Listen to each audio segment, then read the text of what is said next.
Padmesh institute of वैदिक sciences are Nagar Kanpur की ओर से मैं पंडित केतु पद्मेश आपको इस सप्ताह की शुभकामनाएं देता हूं। इस सप्ताह काफी कुछ महत्वपूर्ण है। आपने अगस्त के पहले सप्ताह में भगवान कृष्ण का जन्मोत्सव मनाया।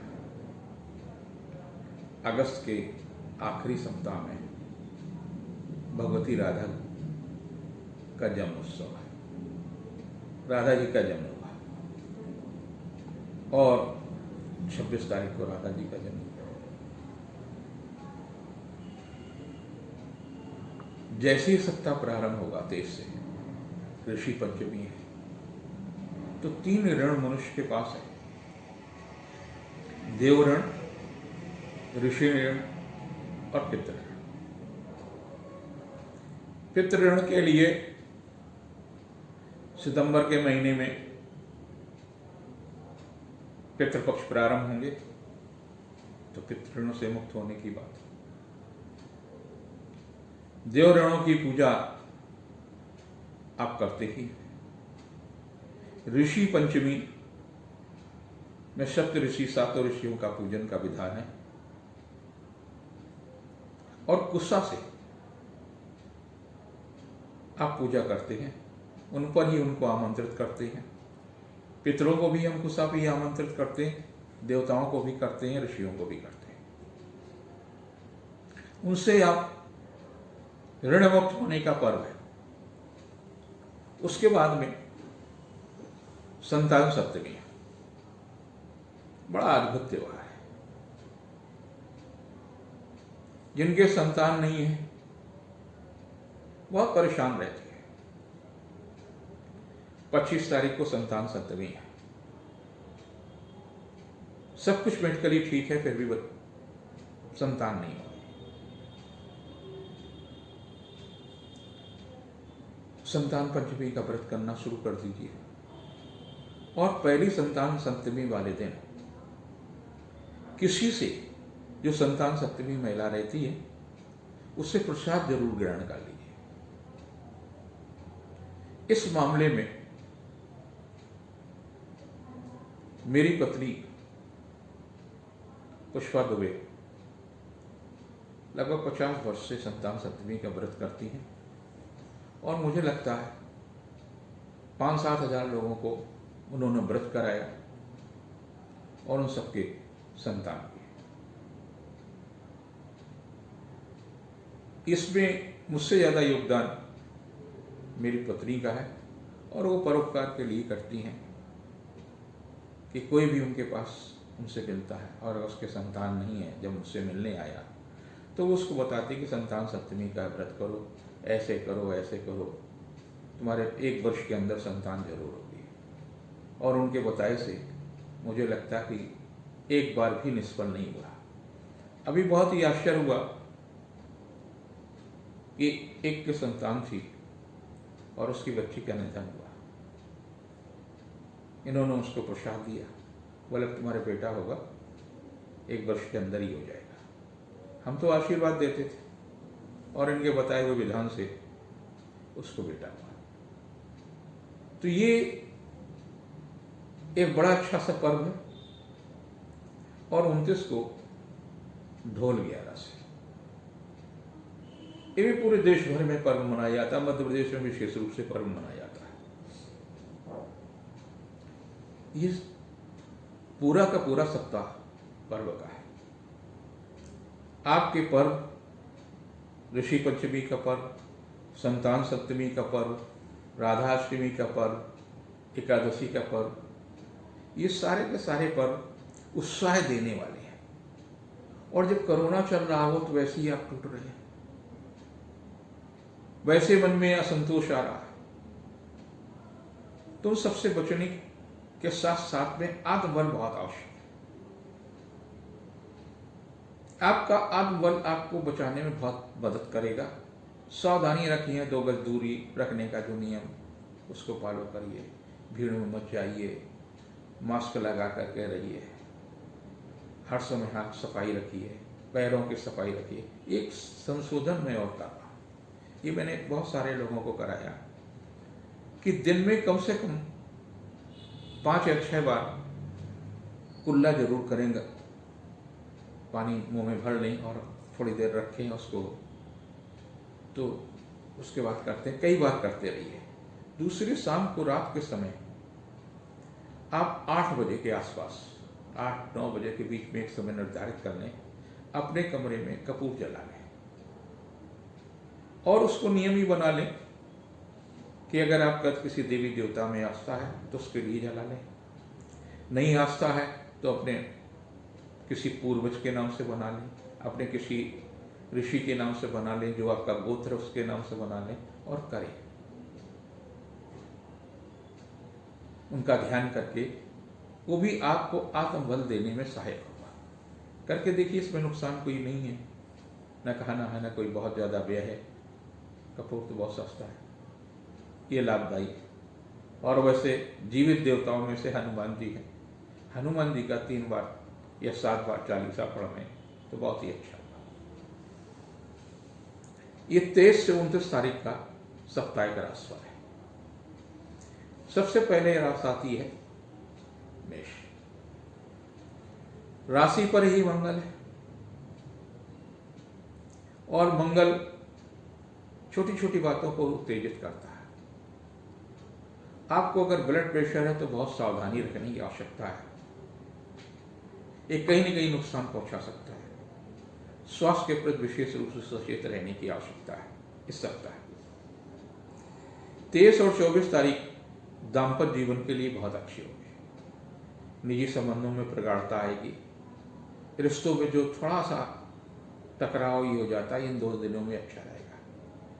25-26 को शिक्षा प्रतियोगिता के क्षेत्र में जो कदम उठा रहे हैं उसमें आपको लाभ मिलेगा। स्कूलों से अच्छे संबंध रखें, उसमें आपको लाभ मिलेगा। आपकी जो समस्याएं हैं सीधे प्रिंसिपल से आप मिले, उसमें आपको लाभ मिलेगा। संतान के दायित्व की पूर्ति की दिशा में सफलता मिलेगी, लेकिन स्वास्थ्य के प्रति सचेत रहने की आवश्यकता है। बड़ी संवेदनशील तिथियां हैं और जब चंद्रमा नीच राशि में होता तो सर्दी, जुकाम और छूत की बीमारियां होने की स्थिति बनती है और आपके राशि से 8वीं होगा। एक अच्छी बात 27, 28, 29 तिथियां आपके भाग्य में होंगी तो सुखद समाचार मिलेगा और जो सर्दी जुकाम होगा उस पर भी नियंत्रण होगा, स्वास्थ्य में सुधार होगा, व्यवसाय प्रतिष्ठा बढ़ेगी। जिनकी राशि वृष है उनके लिए सप्ताह भय मुक्त का होगा, लेकिन फालतू खर्च से बचे क्योंकि मंगल 12वें होगा। आपको व्यय करने का एक व्यसन है तो व्यसन की तरह से व्यय मत करिए कि जब तक हम कोई चीज खरीद नहीं लेंगे, बाजार नहीं चले जाएंगे तो हमको संतोष नहीं होगा। घूमने और बाजार जाने की प्रवृत्ति इस सप्ताह जरा सा नियंत्रित रखें, ये कहीं न कहीं आपके लिए तनाव की स्थिति होगी। और खास तौर से 23-24 ही ऐसी तिथियां हैं। 23-24 को तो बहुत ही सचेत रखिए, छठे या रोग और शत्रु, आप कहीं से बाहर जाएंगे कोरोना में लेकर आ जाए, सावधानी रखने की आवश्यकता है। 25-26 आपके लिए बहुत महत्वपूर्ण है, जीवन साथी का भी सहयोग मिलेगा, व्यवसायिक सफलता मिलेगी, कोई सुखद समाचार मिलेगा।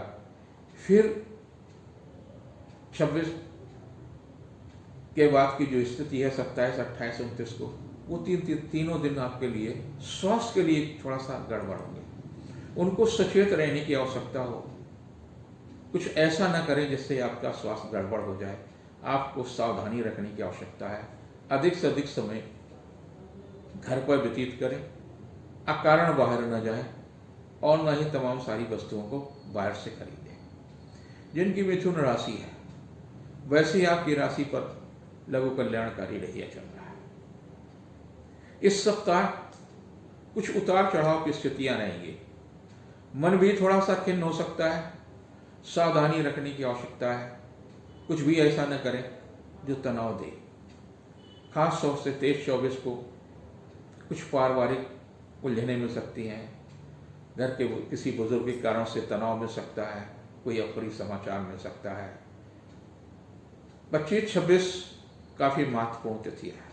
संतान के दायित्व की पूर्ति होगी, जीवन साथी का सहयोग मिलेगा, रिश्तों में मधुरता आएगी, पारिवारिक प्रतिष्ठा बढ़ेगी। लेकिन 27, 28, 29 तिथियां कुछ तनाव भी देंगी और कुछ लाभ भी देंगी। व्यवसायिक मामलों में सफलता मिलेंगी, कोई सुखद समाचार भी मिलेगा, धन यश कीर्ति में वृद्धि होने का योग है। ये सप्ताह कुल मिलाकर के आपके लिए तनाव के अतिरिक्त सभी कुछ अच्छा है। लाल वस्तुओं का दान करें, लाल वस्तुओं का प्रयोग कम करें। अगर लाल कपड़े अधिक से अधिक है तो कम पहने। चौथी राशि होती है कर्क। कर्क राशि के लिए काफी अच्छा होगा, पिता का सहयोग रहेगा, धर्म गुरु का भी सहयोग मिल सकता है, रिश्तों में भी सुधार आएगा और सबसे बड़ी है कि स्वास्थ्य में भी सुधार आएगा। जो मन में एक भय है, कहीं ऐसा नहीं है कि हम किसी बीमारी से ग्रसित हो जाए, कहीं सर्दी जुकाम से बुखार से ग्रसित हो जाए, तो इस पर नियंत्रण अंकुश होगा। लेकिन फिर भी सावधानी रखने की आवश्यकता है। इसका मतलब ये नहीं कि आप बिल्कुल निश्चिंत हो जाएं। 23-24 को पारिवारिक सुख, सहयोग, आर्थिक मामलों में भी लाभ मिलेगा, अच्छा खाने को भी मिलेगा, घर के कार्य कामों में सफलता मिलेगी। 25-26 को शिक्षा प्रतियोगिता के क्षेत्र में सफलता मिलेगी, संतान के दायित्व की पूर्ति होगी, आर्थिक पक्ष भी लाभदायी होंगे। बुद्धि कौशल से जो कार्य कर रहे हैं उसमें आपको सफलता मिलेगी। कुछ नया करने की जो प्रवृत्ति है उसमें भी, क्रिएटिव कामों में आपको विशेष रूप से लाभ मिल सकता है। 27, 28, 29 बड़ी संवेदनशील तिथि है। स्वास्थ्य के प्रति लापरवाही बिल्कुल न करें और न ही किसी के दूसरे के मामलों में हस्तक्षेप करें और न ही अपने मामलों में किसी का हस्तक्षेप स्वीकार करें। अपने दाम्पत्य जीवन में अपने बच्चों के साथ, अपने परिवार के साथ में एकात्मक रिश्ते बनाकर रखें, उनमें किसी का भी हस्तक्षेप स्वीकार नहीं करें। कई बार क्या होता है कि बहन का है, भाई का है, ननद का है, तमाम सारे ऐसे रिश्ते होते हैं जिनका हस्तक्षेप होता, तो आप उनसे कहिए कि ठीक है, आप हम जैसे हैं वैसे ठीक हैं। अधिकतर इस बात पर ध्यान रखें। जिनकी राशि सिंह है, आपके लिए यह सप्ताह काफी महत्वपूर्ण है। आर्थिक मामलों में भी सफलता मिलेगी, धन यश कीर्ति में भी सफलता मिलेगी, शासन सत्ता से भी कुछ सहयोग लेने में सफलता मिलेगी, व्यवसायिक प्रयास भी सफल होंगे, आत्मबल में भी वृद्धि होगी। सूर्य की उपासना जरूर करें, आत्मबल जिससे बढ़ेगा। थोड़ा सा समय निकाल करके, जिसे सन बात कहते हैं, यानी सूर्य स्नान, आप सुबह जब उठे थोड़ी देर आप छत पर या जैसी भी आपकी सुविधा है, सूर्य के सामने लेट जाएं, अपना कम से कम वस्त्रों का प्रयोग करें और उसके बाद अपना जो भी दैनिक क्रिया है उसको करें। 23-24 की तिथि किया गया पुरुषार्थ आपका साथ, दूसरे से सहयोग लेने में भी आपको सफलता मिलेगी। कहीं रुका हुआ कार्य है तो उसमें भी संबंधित अधिकारी से भी सहयोग मिल सकता है। 25-26 को पारिवारिक कार्यों में व्यस्त रहेंगे, लेकिन किसी पारिवारिक महिला के कारण से तनाव भी मिल सकता है। इस बात का ध्यान रखें, बात को बढ़ाएं नहीं, ठीक है, कोई प्रक्रिया हुई है उसको आप ये सोच करके छोड़ दें कि ये 2 दिन मेरे ठीक नहीं है, और उस 27-28 को अपने बुद्धि कौशल से तमाम सारी स्थितियों को अपने पक्ष में कर सकते हैं। आर्थिक मामलों में भी सफलता मिलेगी, धन यश कीर्ति में भी सफलता मिलेगी, जीविका के क्षेत्र में भी सफलता मिलेगी। जिनकी राशि कन्या है उनके लिए भी सप्ताह अच्छा है। संवेदनशीलता बढ़ेगी, लेकिन आर्थिक मामलों में भी लाभ मिलेगा। धन पद प्रतिष्ठा की दिशा में चल रहा जो प्रयास है वो भी सफल होगा। जीविका के क्षेत्र में भी लाभ मिलेगा, शासन सत्ता का भी सहयोग मिलेगा, पारिवारिक प्रतिष्ठा भी बढ़ेगी, जीवन सुचारू रूप से चलेगा। इसमें आपको 23-24 को आर्थिक पक्ष मजबूत होगा, रुका हुआ कहीं पैसा है वो मिल सकता है, चल या अचल संपत्ति के मामले में भी सफलता मिलेगी। 25-26 काफी महत्वपूर्ण तिथि है, भाई बहनों का सहयोग मिलेगा, दूसरों से सहयोग लेने में आप सफल हो सकते हैं। 27, 28, 29 को पारिवारिक वातावरण आपके लिए सुखद होगा। जीविका के क्षेत्र में चल रहा प्रयास सुखद होगा। धन यश कीर्ति की दिशा में भी आपको लाभ मिलेगा। जिसकी राशि तुला है, आपके लिए काफी महत्वपूर्ण ही सप्ताह है। आपकी राशि पर ही चंद्रमा आएगा और मन में कहीं न कहीं ऐसा लगेगा कि मेरे साथ में कुछ अन्याय हो रहा है, क्योंकि चंद्रमा और मंगल आमने सामने होंगे।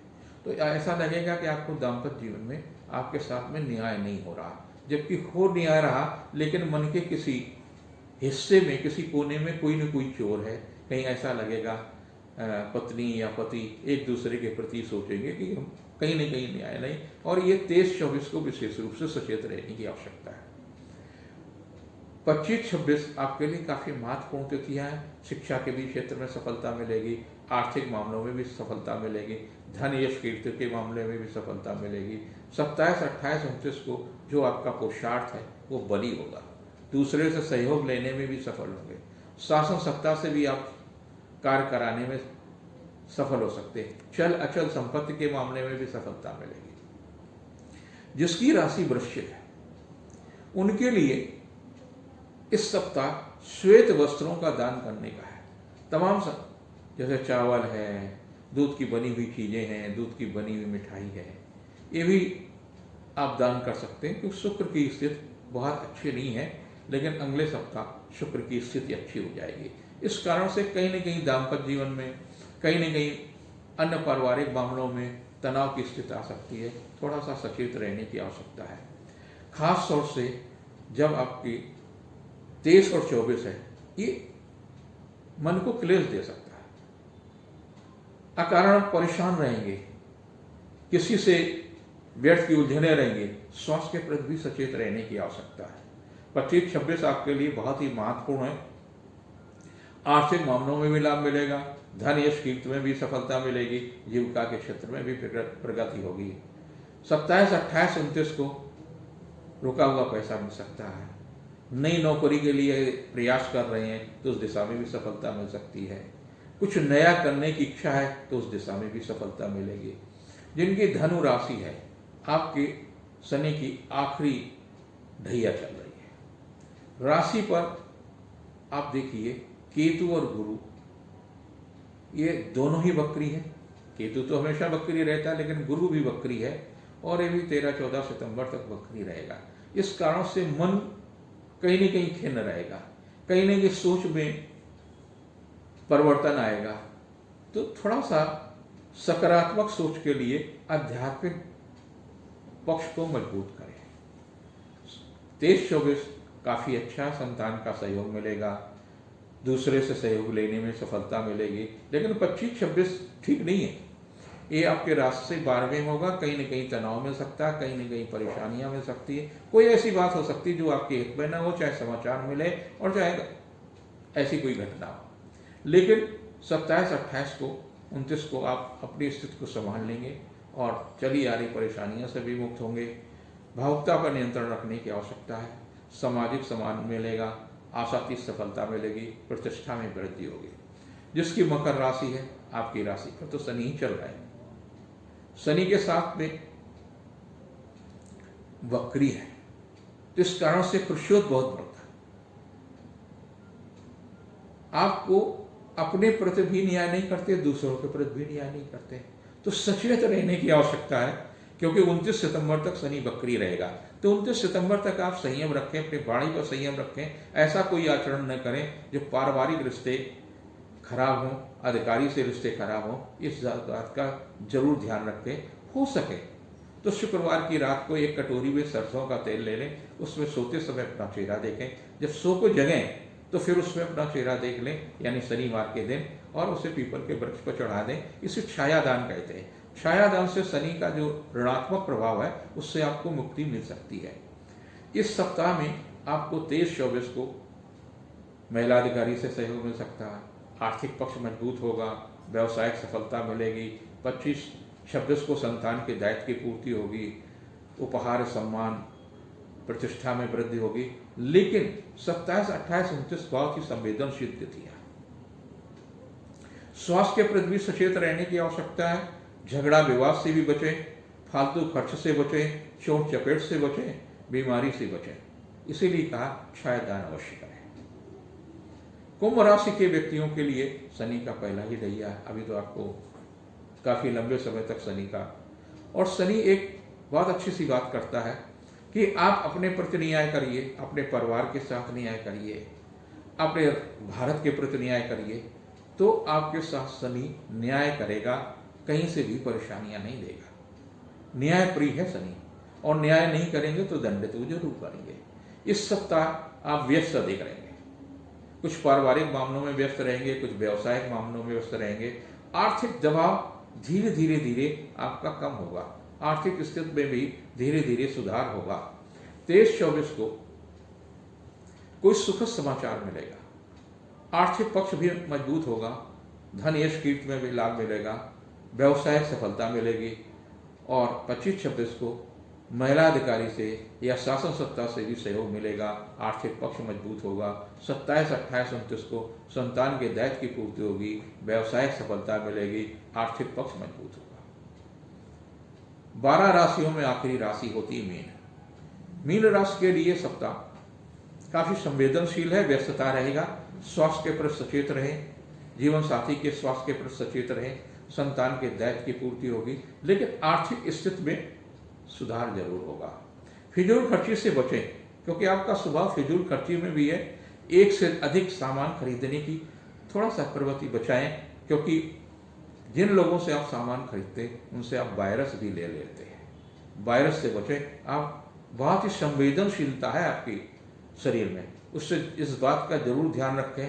आप ध्यान नहीं रखते हैं, ये एक खराब बात है आपके लिए। 23-24 ही तिथियां खराब है, उस दिन ही वायरस आप न लें, इस बात का विशेष रूप से ध्यान रखें।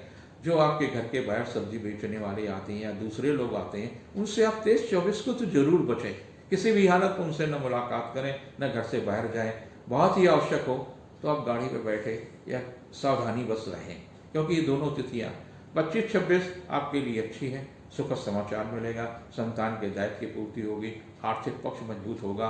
माताओं को चाहिए कि अपने बच्चों को, मघा चल रहा है, सूर्य जब मघा नक्षत्र में आता है, इसे कहते हैं मघा। मघा में माताएं अगर अपने बच्चों को अच्छा भोजन उनके रुचि के अनुसार कराती हैं तो अतृप्त नहीं होते हैं, तृप्त रहते हैं, अपने माता पिता के प्रति काफ़ी संवेदनशील रहते हैं। वर्षा तो बहुत होती है, धरती के तृप्त होने का नक्षत्र है, और बच्चों को माता से परोसने से, माने उनके खिलाने से उनका अच्छा होता है। 27, 28, 29 तिथियाँ आपके लिए अच्छी होंगी, पारिवारिक प्रतिष्ठा बढ़ेगी, धन यश कीर्ति में वृद्धि होगी, शासन सत्ता से भी सहयोग मिलेगा, पारिवारिक प्रतिष्ठा मिलेगी।